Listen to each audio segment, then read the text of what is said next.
Nós aguardamos o retorno do Senhor. Para que Deus vai enviar doente para o hospital que não sabe atender? Oh meu Deus, derrama! Que o céu estabeleceu sobre as suas vidas. Confiamos em vocês como cabeça.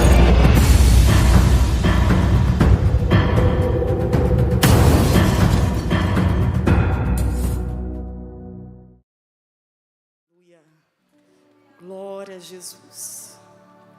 Louvado, engrandecido, exaltado, reconhecido e reverenciado é o nome do Eterno neste lugar. A Ele e a ninguém mais toda honra, toda glória, todo louvor, toda adoração nós dedicamos a Ti, Senhor. Não a nós, não a nós, mas a Ti nós rendemos glória. Somente a Ti, Senhor. Nós nos prostramos ante a Sua presença nesta noite. Reconhecemos o Teu governo, o Teu domínio, a Tua soberania sobre a igreja de Cristo. E nos aquietamos diante da Sua presença. Tu és, Senhor, meu Deus, aquele a quem a nossa alma espera, aguarda, anseia. Somos feridos por fome e sede de Ti. Assiste às necessidades do Teu rebanho nesta noite, ó Deus. A Tua serva te implora. E não nos desampare, não os desampare nas mãos de homens. Sê para nós o bom pastor. Sê para nós o bom pastor, Senhor. Nós erguemos um altar de adoração ao Senhor neste lugar. Nós erguemos um altar de adoração ao Deus vivo, que vive e reina para todo sempre. A Ti toda honra, a Ti toda glória, a Ti todo louvor, a Ti, somente a Ti, toda adoração nós entregamos, ó Deus. Fica conosco, Espírito Santo, fica conosco. Tu és quem a minha alma esperou, a fonte da vida que me encontrou. És o dom de Deus, o Messias, o meu Salvador. Tu és por quem a minha alma esperou, a fonte da vida que me encontrou. És o dom de Deus, o Messias, o meu Salvador.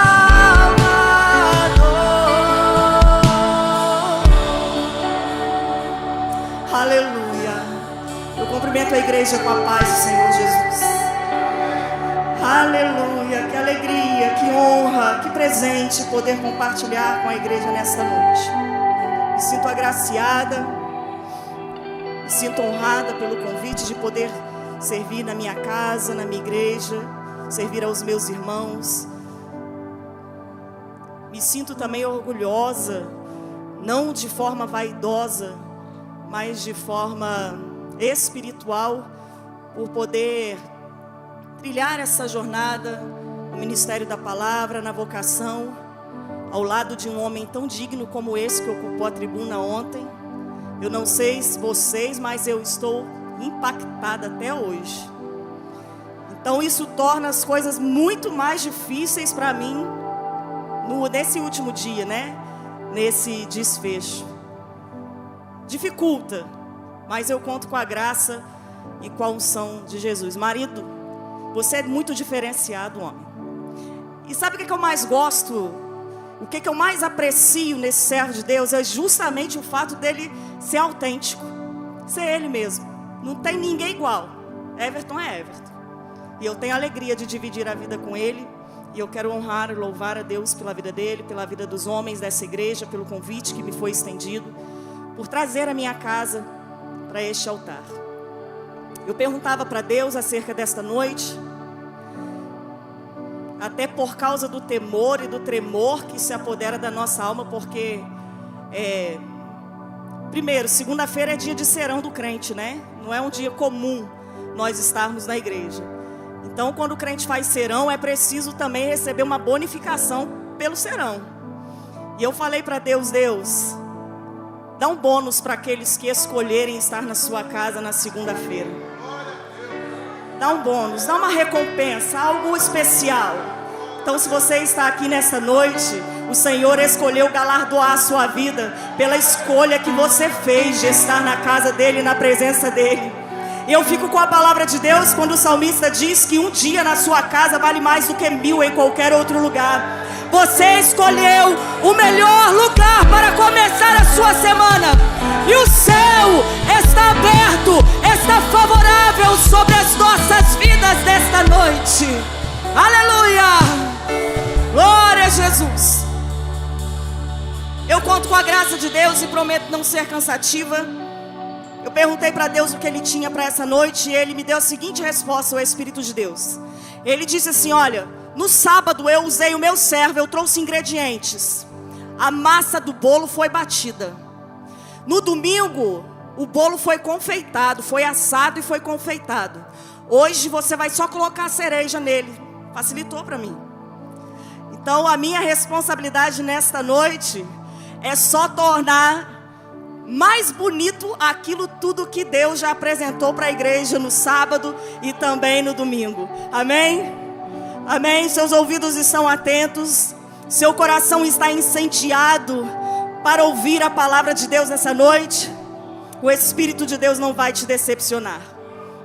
Abra sua Bíblia comigo, nós vamos ler dois textos sagrados, 1 Coríntios capítulo 4, verso 2, e Jó capítulo de número 42. Enquanto você abre a sua Bíblia, aqueles que caminham comigo sabem que eu procuro dividir a ministração da palavra com a igreja e não assumir a carga de responsabilidade sozinha.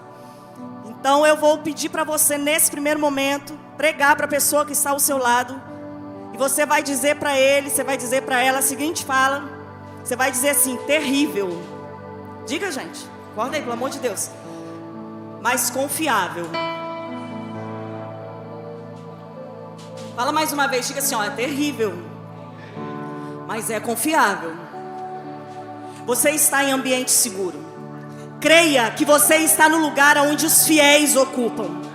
Creia que este ambiente é seguro. E por mais terrível que seja essa pessoa que está ao seu lado, por mais terrível que eu seja, e eu digo isso de púlpito porque sei quem sou, pode acreditar, a obra que o Espírito Santo de Deus está fazendo na minha vida e na sua vida, torna você confiável, não por causa de quem você é, mas porque Deus garantiu que o Espírito Santo, com seu lavar regenerador, torne você ungido de Deus, filho de Deus. Você é alguém confiável. Este é o lugar ideal para você estar. Esse ambiente é seguro. Você está em ambiente seguro. Aleluia. 1 Coríntios, capítulo de número 4, apenas o versículo de número 2. Além disso, requer-se nos dispenseiros que cada um se ache fiel. Agora vire sua Bíblia, Jó capítulo de número 42. Então respondeu Jó ao Senhor e disse: bem sei eu que tudo podes, e nenhum dos teus pensamentos podem ser impedido. Quem é aquele, dizes tu, que sem conhecimento encobre o conselho? Por isso falei do que não entendia, coisas que para mim eram maravilhosíssimas e que eu não compreendia. Escuta-me, pois, e eu falarei. Eu te perguntarei e tu ensina-me. Com o ouvir dos meus ouvidos, ouvi, mas agora te veem os meus olhos. Por isso me abomino e me arrependo no pó e na cinza. Sucedeu, pois, que acabando o Senhor de dizer a Jó aquelas palavras, o Senhor disse a Elifaz, o temanita: a minha ira se acendeu contra ti e contra os teus 2 amigos, porque não dissestes de mim o que era reto, como meu servo Jó. Tomai, pois, 7 bezerros e 7 carneiros, e ide ao meu servo Jó, e oferecei holocaustos por vós, e o meu servo Jó orará por vós, porque deveras a ele aceitarei, para que eu não vos trate conforme a vossa loucura, porque vós não falastes de mim o que era reto, como o meu servo Jó.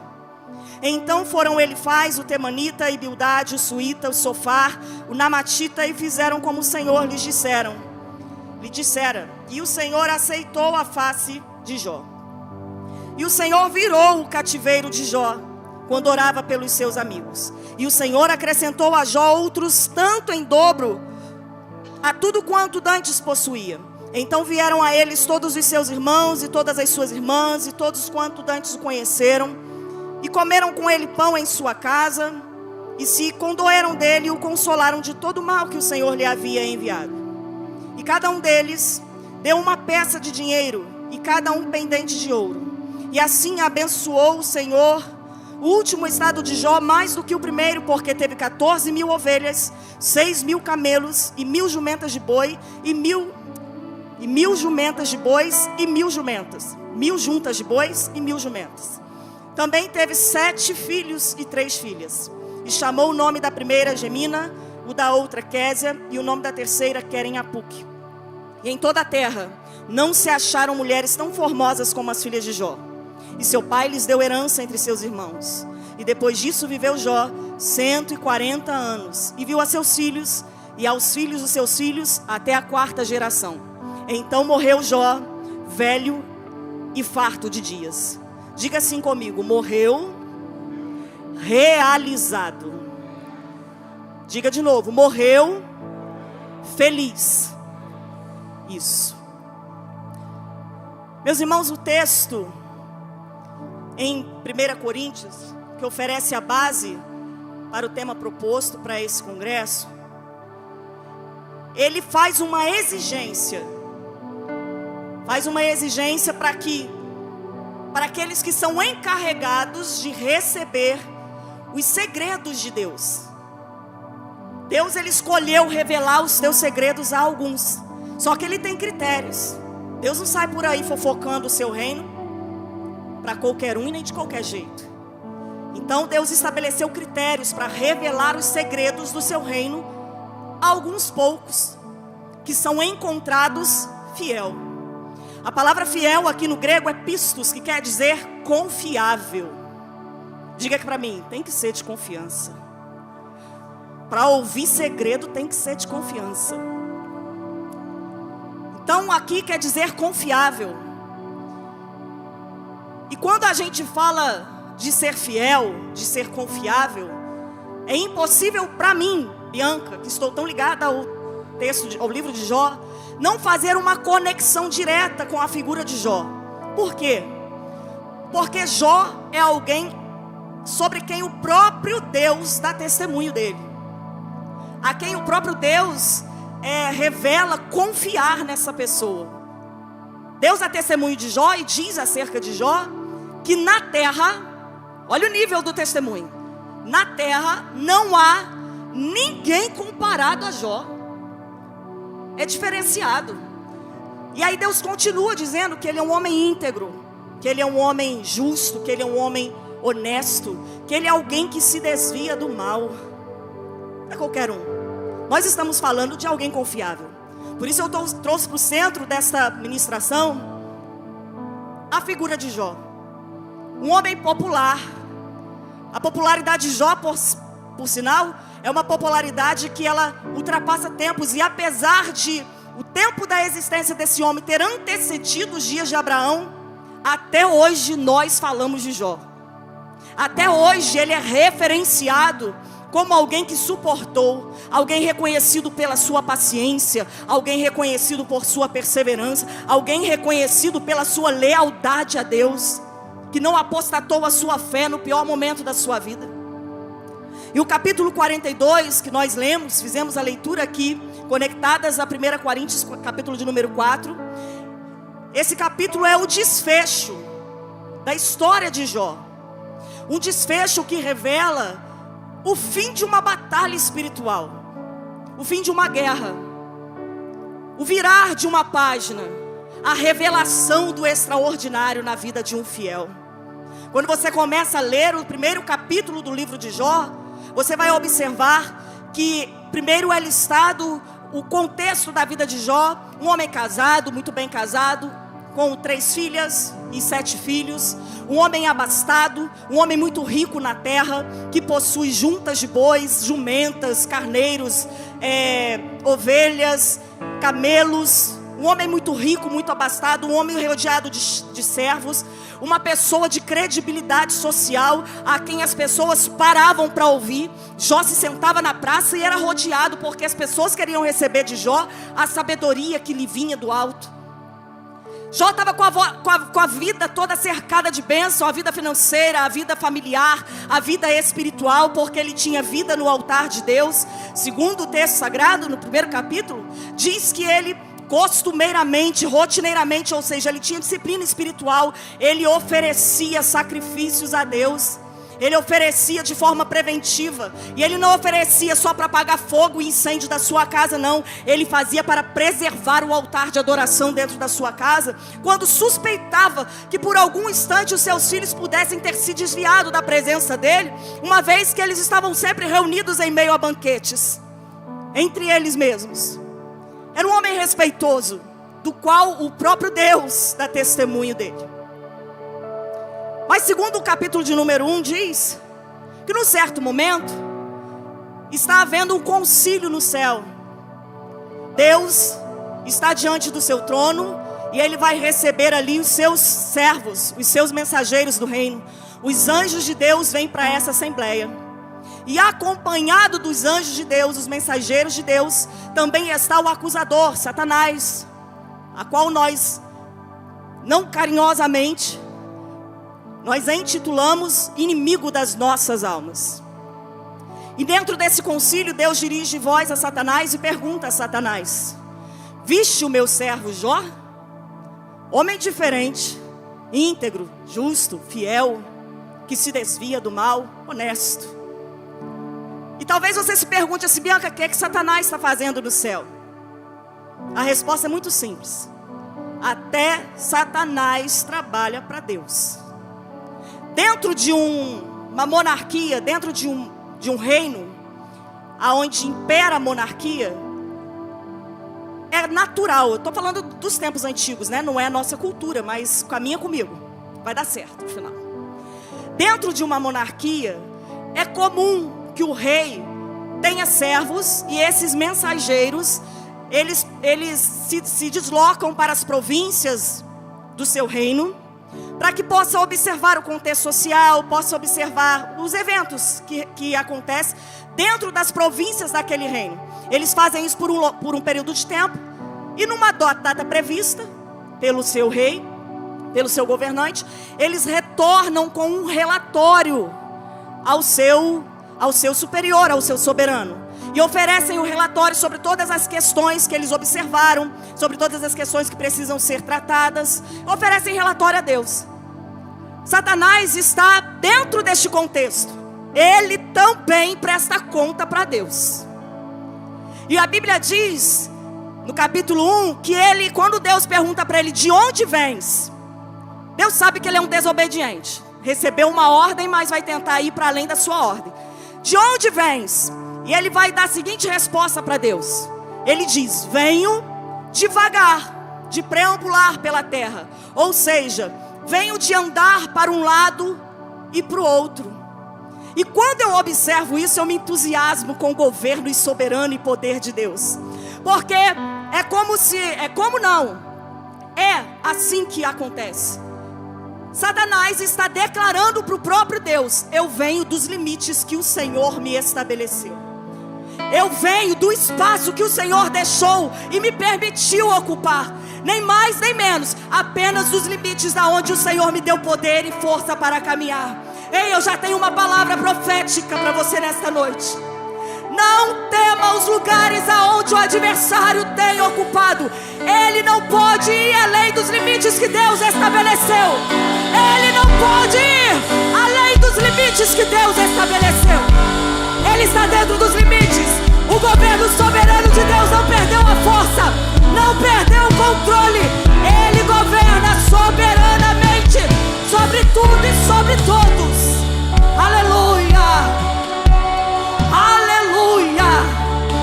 Governo de Deus põe limites para que ninguém ultrapasse os termos que Ele estabeleceu. E ainda que Satanás seja um rebelde, até mesmo para ele tem limite. E ele agora vai pedir autorização a Deus para ir além dos limites que Deus estabeleceu. Ele vai dizer: eu vi esse Jó. Só que ele é confiável assim? Ele é fiel assim como o Senhor diz? Porque o Senhor o cercou. O Senhor o cercou tão bem que eu não consegui furar a brecha. O Senhor o cercou e protegeu tão bem que eu não consigo acessar a vida dele. É o que o acusador está dizendo. E aí ele vai desafiar Deus. Ele vai dizer: agora me permite tocar nele para o Senhor ver que nós vamos saber se ele é confiável ou não. Me permite tirar dele todos os bens que o Senhor lhe deu. E ele vai blasfemar na tua cara. Agora entenda uma coisa. Vai acontecer aquilo que nós não desejamos que aconteça na nossa vida. Deus vai entregar Jó para o inimigo das nossas almas. E quando nós observamos essa passagem bíblica, dá uma inquietação. Gera uma tribulação na nossa alma, porque especialmente nós, crentes contemporâneos do século 21, que gostamos de ficar à sombra das asas, apegada no amor de Deus, que determinamos que a doença não chega na minha casa, que o luto não vem, que a falência, os crentes que estão acostumados a comer danoninho, não estão preparados para entrar no nível de batalha deste. Porém, quando Deus entrega Jó nas mãos de Satanás, sabe o que Deus está dizendo para nós? Eu confio em Jó. A pergunta que não quer calar é: ele pode confiar em você? Entendam uma coisa. Nós costumeiramente vamos dizer assim: Deus provou a Jó. Me diga por que Deus provaria alguém de quem Ele mesmo dá testemunho e conhece? Ele conhece Jó. É o contrário. Deus conhece tão bem o servo dele fiel, que ele não precisa prová-lo, ele só precisa confiar. Deus confia em Jó, na lealdade de Jó, na fidelidade de Jó. Portanto, quando ele entrega Jó a Satanás, ele está confiando que Jó vai ser um instrumento nas mãos dele para derrotar o inimigo. Quem quer provar Jó não é Deus. Quem quer provar Jó é Satanás. Deus não. Deus sabe quem ele é. Deus tem conhecimento absoluto de mim e de você. É por isso que muitos de nós somos poupados de algumas guerras que nós não suportaríamos. É por isso que nós, neste tempo, não fomos entregues às mesmas condições e lutas que Jó. Sabe por quê? Porque Deus te conhece tão bem que sabe que você não suportaria tamanhas lutas como ele venceu.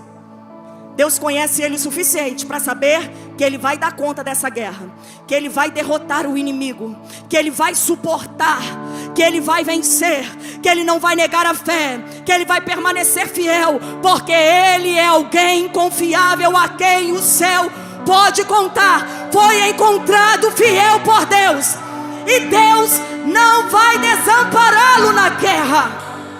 Aleluia. Foi entregue. Deus confia, entregou, e agora o acusador pode ir além. Deus abriu um pouco, estendeu os limites para o adversário. E ele pode ir um pouco mais além do que Deus já tinha lhe permitido. Ele vai começar a sujeitar a Jó a um estado de perdas, derrotas, batalha espiritual. E aí a Bíblia diz, depois você lê o primeiro capítulo, do 1 ao 3, o texto bíblico diz que enquanto os filhos de Jó estavam festejando, celebrando, Jó está de boaça lá, acontece que primeiro vem os saduceus, invade as terras de Jó, e eles vão levar o gado de Jó. Em um segundo momento, isso me intrigou, me chamou a atenção. Volta um servo e dá uma notícia. Enquanto o servo está dando uma má notícia, vem outro servo e dá a segunda má notícia. E ele vai dizer: olha, Deus, escuta o que eu estou falando, Deus enviou fogo do céu e exterminou todas as tuas ovelhas, 3.000 cabeças de ovelha. Enquanto este está falando das ovelhas, vem outro e fala: olha, seus filhos estavam lá celebrando, e aconteceu que veio um vento de todos os lados, a casa bateu contra a casa de ímpeto, a casa caiu, todos os seus filhos morreram. Enquanto está entregando a notícia do luto, vem um outro servo e diz: veio mais um inimigo, combateram contra os seus negócios e levou seus camelos, levou suas juntas de boi, levou suas jumentas. Num dia só o homem perde tudo. Mas quando chega nas ovelhas, me chama muita atenção, porque me parece que Deus não permitiu que as ovelhas fossem tocadas pelo Satanás. Por que eu digo isso? As ovelhas são objeto de sacrifício do povo antigo.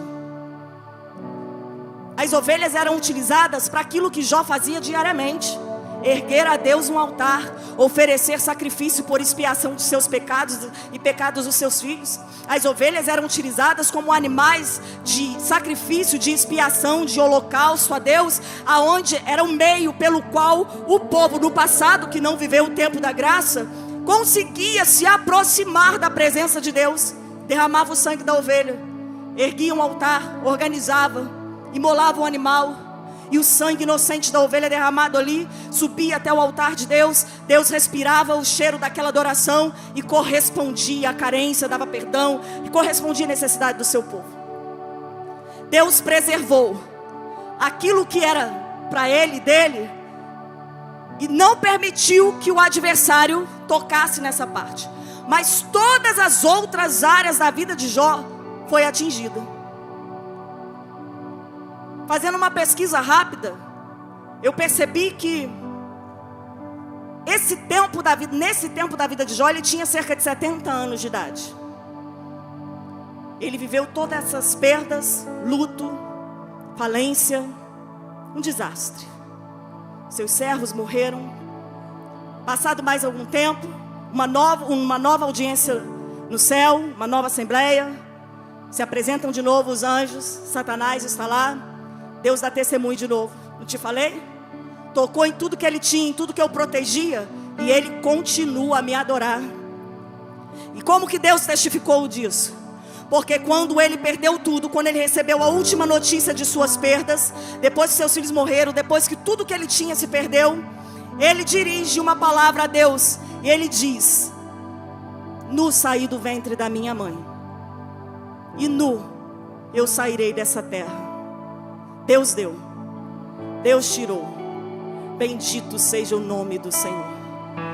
Só uma pessoa confiável é capaz de prestar adoração a Deus, mesmo que as situações lhe sejam adversas. Não é sobre confiar ou amar a Deus pelo que Ele faz, porque o que Ele faz revela quem Ele é, e nós já sabemos quem Ele é. Mas é saber que quando Ele não está fazendo nada, Ele ainda pode contar com o seu louvor, com o seu coração dedicado, com a sua adoração sendo derramada, com as suas lágrimas descendo no seu rosto, em sinal de adoração, como quem diz: eu sofro, mas eu não nego a minha fé. Eu sofro, mas eu não abandono o Deus que me resgatou. Não abandono o Deus que me resgatou do reino das trevas para o reino da sua maravilhosa luz. Não abandono, porque é necessário ter paciência, para que depois de terdes feito a vontade de Deus, possais alcançar a promessa, permanecer. E agora, mais uma vez desafiado, Deus fala: viu? Perdeu tudo e continua confiando em mim. Satanás vai desafiar Deus mais uma vez e vai dizer: pois bem, deixa eu tocar na pele, e eu quero ver se ele é isso tudo mesmo que o Senhor fala. É interessante pensar por que Deus entra nesse embate com Satanás, né? Por quê? Só que Deus já tinha estabelecido para o acusador, para o inimigo das nossas almas, para aquele que se rebelou contra a glória de Deus nas regiões celestiais, Deus já tinha estabelecido um lugar para ele. Que lugar é esse, Bianca? É simples: debaixo da planta dos pés do Senhor. Aleluia. Só que essa derrota do inferno viria através de um humano, de uma humana. Portanto, quando Deus permite que Satanás guerreie contra a sua vida, Ele está te dando a oportunidade de triunfar com Ele. Ele está te dando a oportunidade de derrotar aquele que foi instrumento maligno para nos separar da presença do Eterno. Bem, toca em Jó. Jó fica ferido, fica doente, fica extremamente prejudicado. Senta-se no pó. O texto diz que ele tinha feridas que iam da planta dos seus pés até a ponta de sua cabeça. Senta-se no pó, pega uma cerâmica e começa a coçar as suas feridas. Começa a coçar as suas feridas. A sua esposa, observando essa cena, essa situação, não tendo mais o que fazer, não tendo como consolar o seu marido, ela vai dar uma de doida. E pelo amor de Deus, eu não quero julgar essa mulher. Ela está também passando pelas mesmas situações que Jó está, mas o comportamento dela é diferente. Então ela vai dizer para ele assim: você vai continuar adorando Deus? Faz o seguinte, amaldiçoa esse Deus e morre, porque melhor te é morrer do que continuar a confiar nele. E aí Jó vai dar uma resposta. Ele diz: mulher, tu fala como uma louca. Acaso não recebemos nós o bem de Deus com alegria? Porque não receberia também o infortúnio que Ele nos permitiu viver? Isso é coisa de gente de confiança. Isso é coisa de gente confiável. Isso é coisa de fiel. O fiel é capaz de aceitar o dia em que a sua conta fica recheada, mas também é capaz de aceitar o dia em que ela fica prejudicada. E o que me admira é que ele não vai atribuir a Deus a sua condição, no sentido de que Deus me colocou assim, mas ele vai dizer: ele me permitiu estar assim. E ele sabe que a permissão de Deus é um estado temporário e não permanente, que Deus se levantará novamente em favor dele. E ele traz esse conhecimento mais adiante, quando ele declara a seguinte frase: eu sei que o meu Redentor vive, e por fim ele se levantará sobre a terra. Aguenta a sua dor, aguenta a sua adversidade, mas não largue a mão do seu Senhor. Ele conta com você. Aleluia.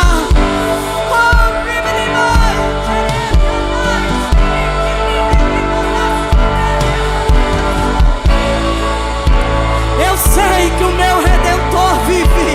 Eu sei que o meu Redentor vive. Eu sei. Aleluia, aleluia, aleluia. Meu Deus, aleluia. Glória, glória, glória, glória, glória. Está no auge da dor, mas ainda é alguém digno de confiança.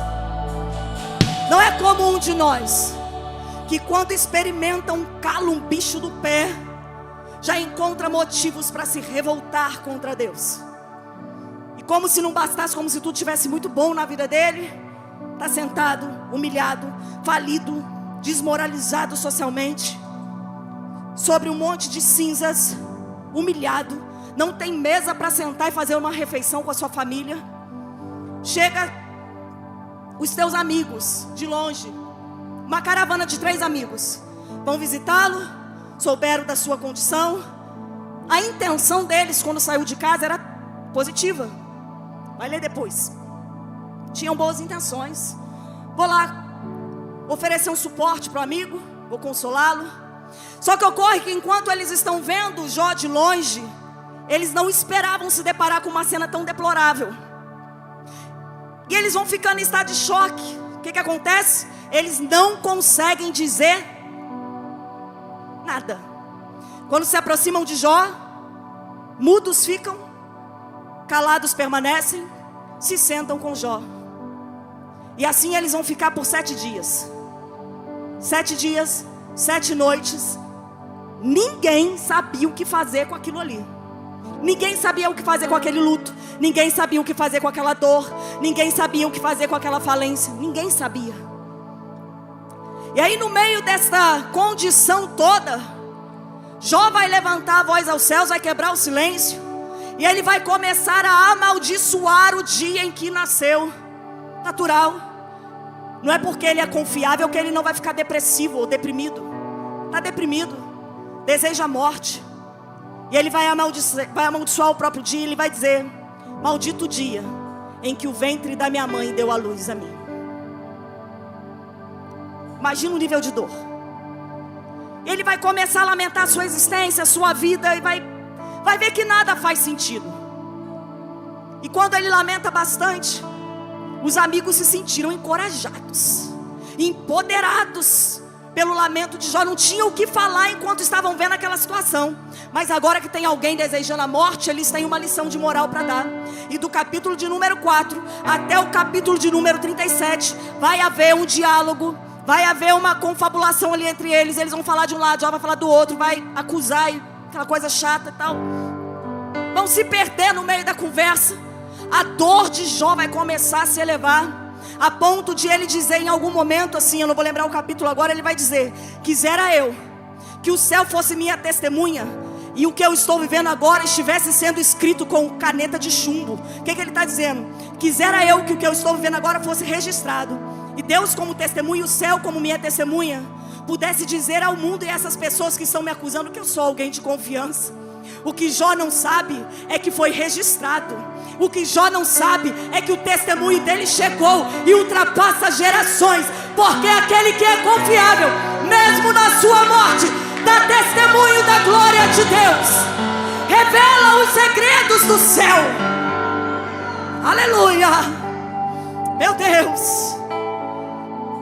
E aí, depois de Deus observar muito o sofrimento de Jó, já no capítulo de número 38, Deus vai dar um basta na situação, porque nós iniciamos essa mensagem dizendo que Deus coloca limites. Deus não dá limite somente ao adversário das nossas almas, Ele também coloca limites na sua dor. Cerca de 1 ano se passaram até aqui, mais ou menos. Você não vai achar isso na Bíblia não, isso é pesquisa extra bíblica. Quase 1 ano. Pior ano da vida de Jó. Pior. Provavelmente aquele ano que ele queria que fosse riscado da história. Só que eu aprendo algo com o histórico que a palavra de Deus apresenta nesse contexto. Eu aprendo que o dia mau, as adversidades, elas são apenas uma página da história que Deus escreveu para a sua vida. Ela não diz tudo sobre você. Ela mostra um momento que você passou. E esse momento, esse pequeno momento da sua adversidade, a qual Paulo se refere, a qual Paulo vai dizer que a nossa leve e momentânea tribulação, ela traz sobre as nossas vidas um grande peso de glória. Ela tem tempo de duração. E Deus vai dar um basta. Capítulo de número 38, Deus começa a falar com Jó, aparece num redemoinho. Deus é terrível, né? Vocês concordam comigo? Rapaz, o cara está no pior momento da sua vida. Ele está querendo o quê? Uma brisa fresca, né? Uma palavra de consolo, uma Coca-Cola gelada no meio do deserto. Queria se sentir um alecrim dourado naquele momento. Mas Deus vai se revelar no meio de uma tempestade. Deus vai se revelar em redemoinho. E aí já fica uma lição para nós. Quando você vira as costas para a tempestade na sua vida, você perde a oportunidade de ver o extraordinário acontecendo, de observar a página da sua história virando para um outro nível, para um outro momento. Só que Jó fica ali, no meio do redemoinho. Deus está falando, e o salmista diz que a voz de Deus é como a voz de muitas águas, que a voz de Deus é como o trovão, que a voz de Deus é assustadora. Provavelmente Jó chegou a esse conhecimento e ele decidiu ficar ali. E porque ele ficou ali, ele aprendeu algo importante que você precisa levar para a sua vida aqui nessa noite. Porque nunca mais a sua relação com Deus vai ser a mesma. Nós aprendemos com a história deste homem, com este contexto, que o caminho da felicidade que o caminho da fidelidade vai te apresentar e te conduzir ao caminho da felicidade. Ah, não, você não entendeu, pelo amor de Deus. Você sabe quantas horas eu fiquei orando e pedindo para Deus essa afirmativa? Eu vou repetir para que você possa se envolver com a palavra, porque aqui está a verdade dessa mensagem nessa noite. Ouça isso: a trilha da fidelidade te conduzirá ao caminho da felicidade. A trilha da fidelidade te conduzirá ao caminho da felicidade. Eu profetizo felicidade sobre a sua vida. Os fiéis presentes neste lugar, que não viram as costas para Deus no auge da sua dor, a felicidade vai te alcançar, a realização vai te acessar, a vida de Cristo vai mudar a página da sua história. Eu profetizo em nome de Jesus. Aleluia, aleluia. Qual o problema? O problema é que nós nos apoderamos da parte bíblica isoladamente, que diz que aqueles que são de Deus, o maligno não toca. E temos isso por verdade absoluta. E presta atenção, não estou dizendo que não é uma verdade. Eu estou dizendo que essa verdade isolada não vai criar em você um mecanismo de defesa, vai criar em você uma mente iludida. Cuidado com isso. Porque quando Deus atribui que aqueles que são de Deus o maligno não toca, Ele está referindo a sua alma. Está referindo a sua alma, que foi aquilo que Ele veio resgatar para Ele. O corpo perece, o corpo volta para o pó. O corpo volta para o pó. Então você precisa entender que ser fiel não te faz intocável. Ser fiel não te faz intocável. Ser fiel não te torna intocável, mas certamente promoverá uma vida de triunfo nesta terra. Promoverá uma vida de triunfo. Eu profetizo mais uma vez: você vai triunfar. Sobre os fiéis virão chuvas, virão enchentes, virão ventos de todos os lados. O que isso quer dizer, Bianca? Sobre os fiéis, assim como sobre os infiéis, sobre aqueles que construíram a sua casa na rocha, sobre aqueles que confiaram em Cristo, sobre aqueles que vivem na confiança da obra que Jesus fez, sobre esses e sobre aqueles também que vivem de aparência, construindo as suas vidas sobre solo arenoso, sobre todos estes virão chuvas, virão enchentes, virão ventos, mas a palavra de Deus diz: aquele que é fiel, aquele que ouve as minhas palavras e as pratica, não será arruinado no meio das adversidades. Você vai triunfar. Você vai triunfar, porque a palavra de Deus está nos dando garantia nesta noite de que a graça não te colocará em circunstâncias aonde ela não possa te proteger. Aleluia. Bianca, qual é o caminho do triunfo? Para você chegar ao fim do percurso, no desfecho da história de Jó, como eu disse, o capítulo 42 mostra a página da história dele virando, para que você possa chegar a esse nível da sua vida. Seja você hoje passando por um momento de tribulação, ou você sendo preparado por Deus para vivenciar este momento de tribulação, nós vamos aprender com essa porção bíblica que o caminho da felicidade está quando no percurso da trilha da fidelidade você tem um encontro com Deus. Se você não encontrar Deus no percurso da sua história, você pode estar vivendo em Nárnia, como você também pode estar vivendo apenas um momento de gostosura. E aí eu fico com algo que eu aprendi ao longo da minha vida, e eu guardo e eu vivo ensinando isso para as minhas filhas. prefira viver na pior realidade do que viver na melhor ilusão. O evangelho de Deus não é comida nem bebida, mas é paz, amor, é justiça. Esse é o evangelho de Cristo. E um evangelho que não te custa nada, ele não vale nada. De modo algum eu estou aqui pregando que aqueles que não vivem tribulações não experimentarão o triunfo. Nada disso. Eu estou falando com aqueles que, experimentando as tribulações, querem encontrar neste caminho a felicidade. Você só vai encontrar se você estiver trilhando o percurso das suas dores, das suas lutas, em fidelidade a Deus. E nesta trilha, neste caminho, nesse percurso, você vai precisar se deparar, ser confrontado pela presença de Deus. E Jó vai nos ensinar a importante lição: não vire as costas para Deus no auge da sua dor. Aqueles que viram as costas para Deus no auge da sua dor desperdiçam a oportunidade de encontrá-lo no meio das suas aflições. Capítulo de número 42, versículo de número 5, nós vamos observar que Jó tinha conhecimento de Deus acerca da sua santidade. Ele tinha tanta certeza da santidade de Deus e que santidade convém ao Senhor, que ele oferecia dia após dia sacrifício a Deus para ser limpo, para se santificar, para manter a sua casa limpa. Ele não queria afrontar a santidade de Deus com as suas mazelas, mas ele ainda carregava em sua vida alguns receios. Jó capítulo 3, versículo 25 ou 26, se eu não me engano, ele diz assim: tudo aquilo que eu temia ou receava me sobreveio.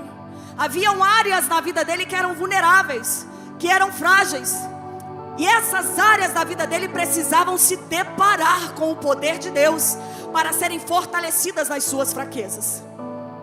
E aí o versículo de número 5 diz que ainda que ele oferecesse sacrifício, vou traduzir para o nosso dia a dia, ainda que ele fosse à igreja, ainda que ele tivesse a escola dominical, ainda que ele fizesse jejum, ainda que ele orasse a Deus, ainda que ele consagrasse a Deus, ainda que ele cumprisse todo o protocolo de uma vida espiritual ilibada, havia algo sobre Deus do qual ele não conhecia. O que é que ele não conhecia? O poder de Deus.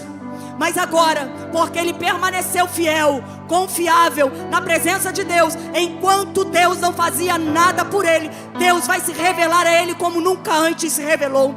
Ele vai ter um encontro com Deus e ele vai dizer acerca de Deus, agora conhecendo o poder de Deus, do Deus que entrou no meio da tempestade dele e se revelou. Ele vai ouvir, ele vai poder fazer uma declaração: de fato os meus olhos, os meus ouvidos te conheciam. Eu conhecia o Senhor só de ouvir falar, eu conhecia o Senhor só através da religião que eu professo, mas agora, porque eu permaneci na sua presença, porque eu não virei as costas para o Senhor no auge da minha dor, agora os meus olhos te veem. Aleluia. Os meus olhos te veem. Ele tinha conhecimento da santidade, mas o que levou ele a conhecer o poder de Deus foi não ter evitado Deus enquanto ele estava agonizando. Sabe, ele não agiu como eu e como você, como quando aquela dorzinha de cabeça dá uma pinicada no dia da adoração, no dia da entrega, no dia, sabe, a gente se reúne só umas 2 vezes na semana. A gente ainda consegue arrumar motivo para não estar lá na casa de Deus, na presença de Deus. Ele não arrumava motivo para não estar na presença de Deus no dia em que ele tinha um embaraço com a esposa dele. Por sinal, ele teve, se lembra? Lá no capítulo de número 2, teve lá um embaraço, um embate, capítulo 2 ou 3, com a esposa dele. Mas permaneceu ali, oferecendo lágrimas de adoração ao Senhor. E o Senhor, por vê-lo permanecer, não ia permitir que ele permanecesse com o conhecimento tão superficial dele. Então Deus se coloca no caminho dele como ele nunca antes tinha conhecido Deus. enquanto você permanece caminhando, enquanto você segue trazendo o seu corpo como sacrifício vivo, santo e agradável a Deus, enquanto você se conduz ao altar, o céu também se revela a você, de maneira que você possa se inclinar e alcançar ao conhecimento de Deus como você nunca antes havia ainda conhecido. E Ele vai nos ensinar uma importante lição. Entenda isso. A sua fé não vai se sustentar no meio das suas emoções. A fé não é sustentada por emocionalismo. A fé é sustentada por conhecimento. Por conhecimento de Deus. Pelo tanto que você se debruça sobre a palavra dEle, sobre a verdade dEle, sobre o conhecimento dEle. É a falta do conhecimento de Deus que te permite ser refém das suas emoções. E quanto mais refém das suas emoções você se torna, mais distante da glória dEle você se faz. Mas o Senhor está nos chamando para perto nessa noite. Ele está te atraindo com cordas de amor. Ele está dizendo: chega mais perto. Chega mais perto. Abre a sua Bíblia quando chegar em casa. Pela manhã, busque a palavra dEle. Dobre os teus joelhos na presença dEle e diga: Senhor, eu decido ficar. Mesmo diante deste cenário, eu decido ficar. E eu vou ficar debaixo da sua palavra. Os teus olhos verão, o extraordinário vai se revelar, e a página da sua história vai virar. Só que você também vai precisar ter um encontro com você mesmo. Viu Deus? E todo mundo que vê a santidade de Deus não se sente bem consigo mesmo. Todo aquele que é confrontado pela presença de Deus não está confortável consigo mesmo. Versículo de número 6. Por isso, porque eu te vi, porque agora os meus olhos te veem, eu me abomino e me arrependo no pó e na cinza. O céu não é lugar para gente moralmente correta. O céu é lugar para pecador arrependido. Já te falaram isso? O céu não é lugar para quem não peca. O céu é lugar para quem se limpa todo dia, para quem se santifica todo o tempo. O céu não é lugar para os perfeitos, é lugar dos imperfeitos. E o que ele está reconhecendo aqui na presença de Deus é: Deus, me perdoa pelo tempo em que eu fiquei lamentando, pelo tempo em que eu fiquei questionando, pelo tempo em que eu fiquei me angustiando, quando o Senhor estava previando o tempo da minha dor. O Senhor está te chamando para um ato de humilhação na presença dEle. Você vai precisar encontrar consigo mesmo no caminho. Enquanto você estiver trilhando o caminho da fidelidade, vai se deparar consigo mesmo e não vai poder negar as fases mais obscuras do seu ser. É preciso olhar para si mesmo. E eu tenho uma verdade bíblica para te dizer. Deus, Ele não se comove com a tua autocomiseração. Não se comove com o seu vitimismo. Ele se comove com o teu quebrantamento. Porque é um coração quebrantado e contrito, Ele não despreza. O Senhor está te convidando a olhar para dentro de si. Tem coisas para serem corrigidas aí. E enquanto você estiver evitando o seu próprio eu, o céu não vai estar trabalhando em favor de você.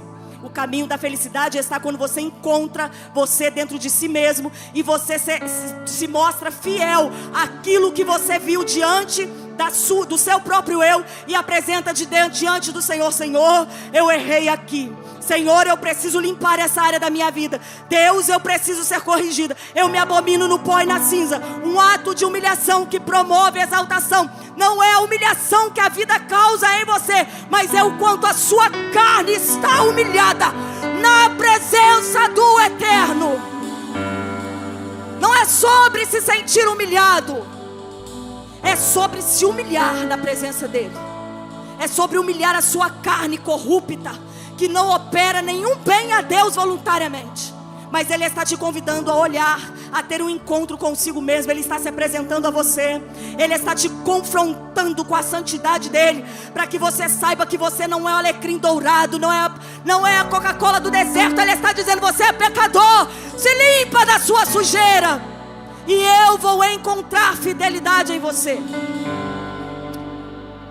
Por último, porque a nossa hora já avançou,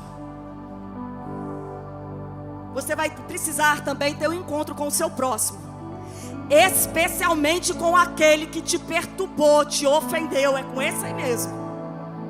Versículo de número 8. Deus visita os amigos de Jó que trouxeram tantas ofensas à alma dele e diz: olha, eu amo essa parte, porque Deus está dizendo para Jó assim. Deus está dizendo acerca de Jó, quando se dirige aos amigos de Jó, ele está dizendo: vocês foram loucos. A forma como vocês falaram de mim não é o modo como quem fala que tem conhecimento. Então pega agora alguns animais, 7 novilhos e 7 carneiros, e entrega nas mãos do meu servo Jó. Deus não vai dizer assim: pode ser que ele ore por vocês, pode ser que ele interceda por vocês. Deus afirma categoricamente: Jó vai orar por vocês. Deus não perguntou para Jó se Jó estava afim de fazer uma intercessão pelos amigos. Deus sabia que podia contar com Jó para isso. Pega os 7 novilhos, pega os 7 carneiros, entrega na mão de Jó, e por causa da oração dele, eu vou perdoar vocês. Vocês vão precisar ter um encontro com aquela pessoa que te ofendeu. E lembre-se bem da oração que Jesus nos ensinou, porque o fiel anda neste caminho, neste prumo. Jesus nos ensinou assim, ó: perdoai os teus ofensores, assim como perdoar os teus ofensores, assim também eu vos perdoarei. Eu não sei como você espera ser tratado por Deus, mas Ele espera que o tratamento que você está dando para o seu próximo seja a forma como Ele vai corresponder a você. Pode parar o glória, que eu sei que dói. Você vai ter que encontrar com o teu próximo. Até para trazer a sua oferta no altar, você vai ter que se deparar com ele. Você vai ter que encarar os teus ofensores, para que a sua vida seja aceita. E aí, a essa altura, Jó vai ter que praticar na íntegra o que Jesus ensinou em Mateus 6,12. Recebe das mãos dos amigos a oferta de expiação para o perdão dos pecados.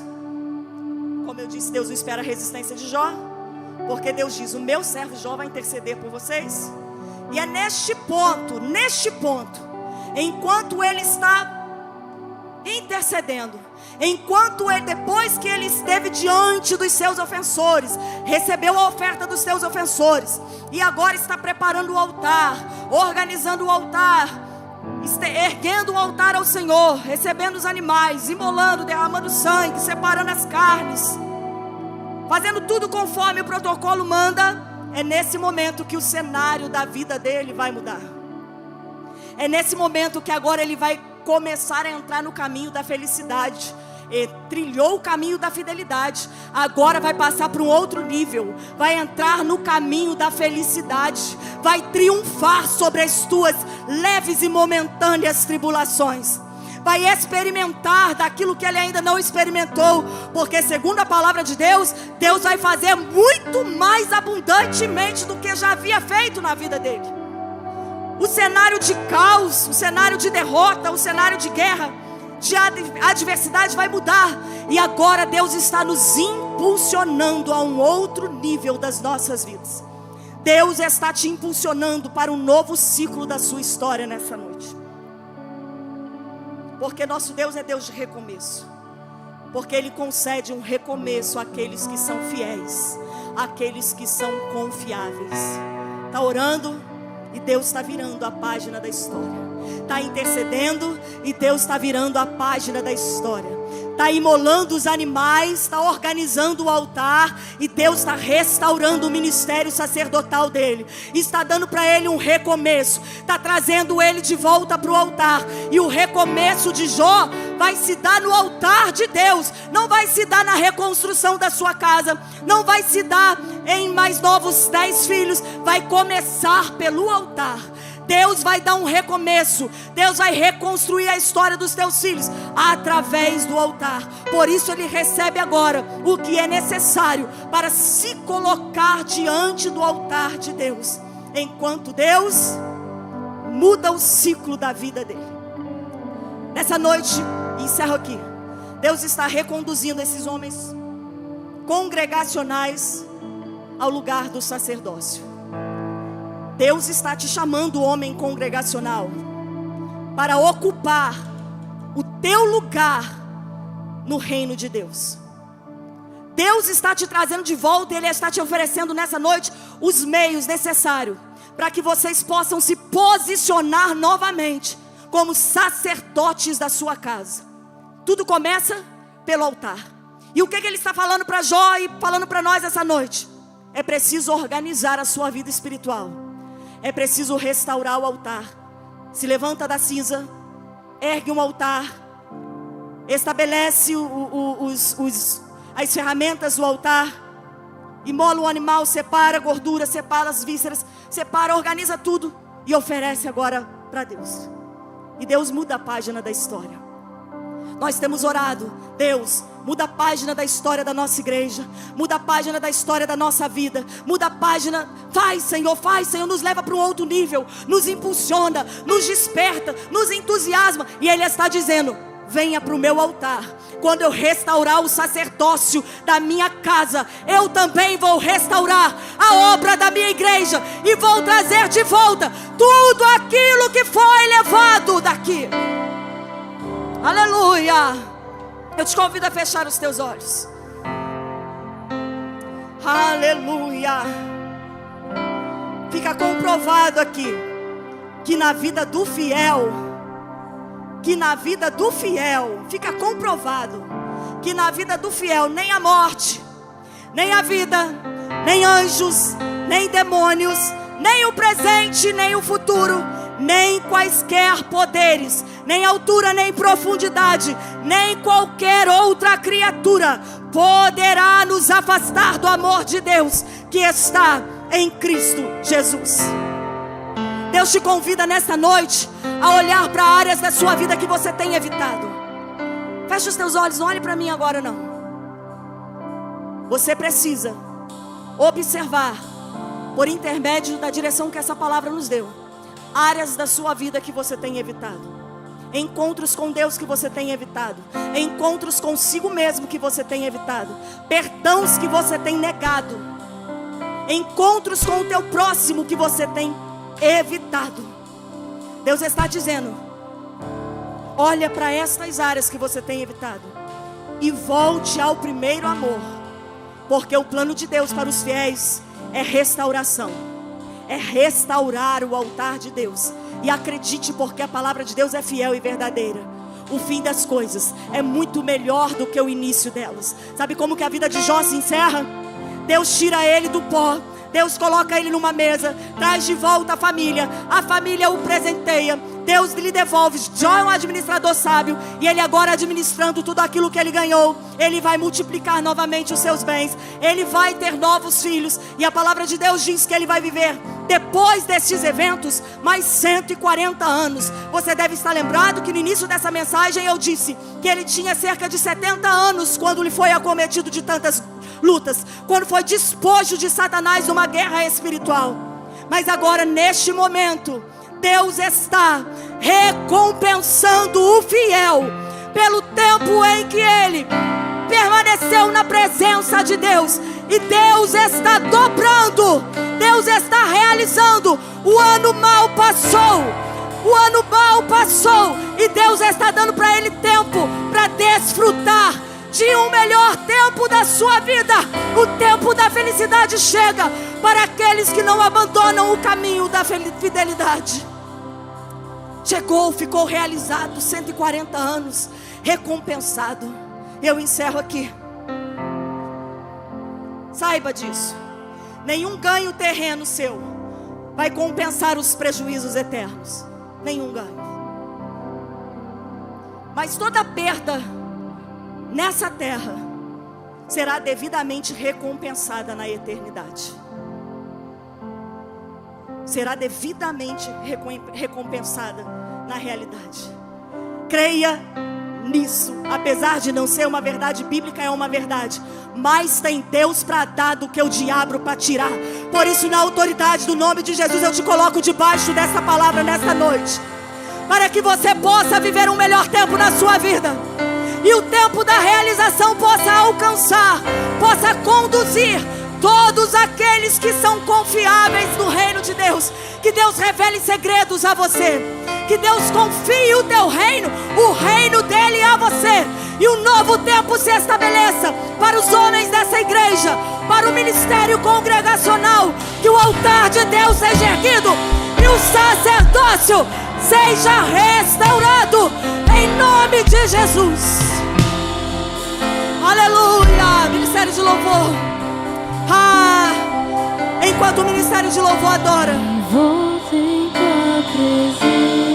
deixa o Espírito Santo te conduzir nas áreas da sua vida que você tem evitado. Aos teus pés erga um altar de adoração a Ele. Em meio à tua santidade,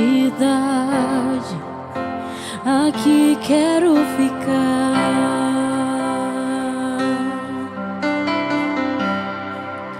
Não vim atrás de bênçãos, Jesus, não deves nada para mim, mais do que tu podes fazer, só quero a ti.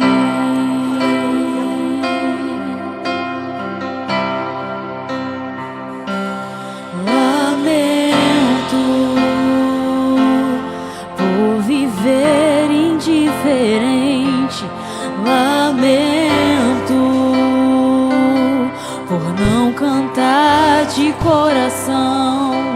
Leva-me ao primeiro amor, abro meu coração pra ti.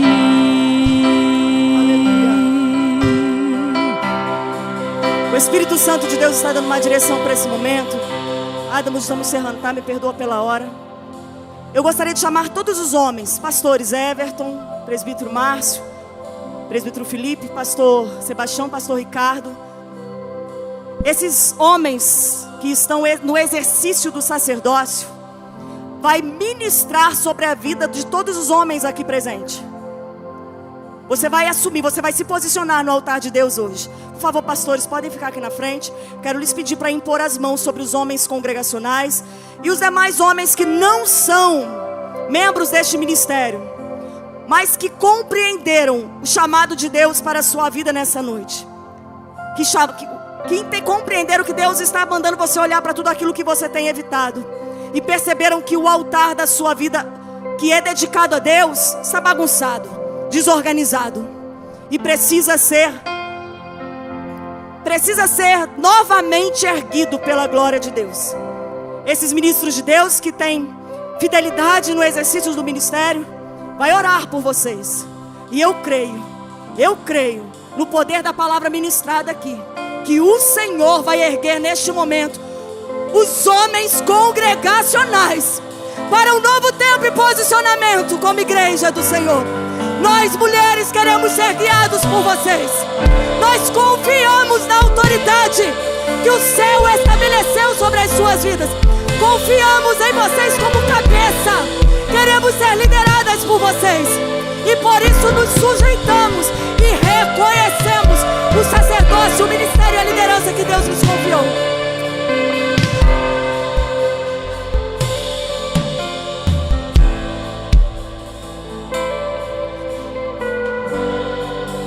Pai soberano, ei Espírito Santo, clamamos ao Senhor nesta hora mais uma vez. Vem encher este salão, vem como vento impetuoso, vem descendo sobre cada um de nós, vem botando fogo no meio dos lábios, vem colocando, ó Deus, vontade cada vez maior de estar na Tua presença. Nós não podemos ficar sem a Tua obra, nós não podemos ficar sem a Sua doce presença. Por isso nesta hora, dá sabedoria, por isso nesta hora, dá autoridade, nesta hora, aumenta a fé. Oh meu Deus, derrama, derrama, derrama, derrama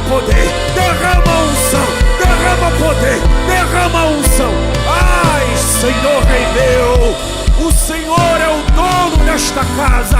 O Senhor conhece a cada um. O Senhor, meu Deus, olha aí, Senhor, homens santos, separados pelo Senhor para tão excelente obra. Confirma o ministério, confirma, Senhor meu Deus, e faz com que a alegria de te servir seja maior, seja maior, seja maior do que qualquer outra coisa que esse mundo possa oferecer. Assim nós clamamos ao Senhor. Dá, ó Deus, para cada um deles, nesta hora, entrega nas mãos deles. E assim, ó Deus, nós vamos prosseguindo e seguindo até que o Senhor retorne para nos levar. Esperamos ansiosos pelo Senhor. Esperamos ansiosos pelo Senhor. Meu Deus, e assim, ó Pai, nós oramos, ó Pai, agradecidos no nome de Jesus. Obrigado por nos assistir. Curta, comente, compartilhe, inscreva-se neste canal. Ative o sininho e que Deus te abençoe.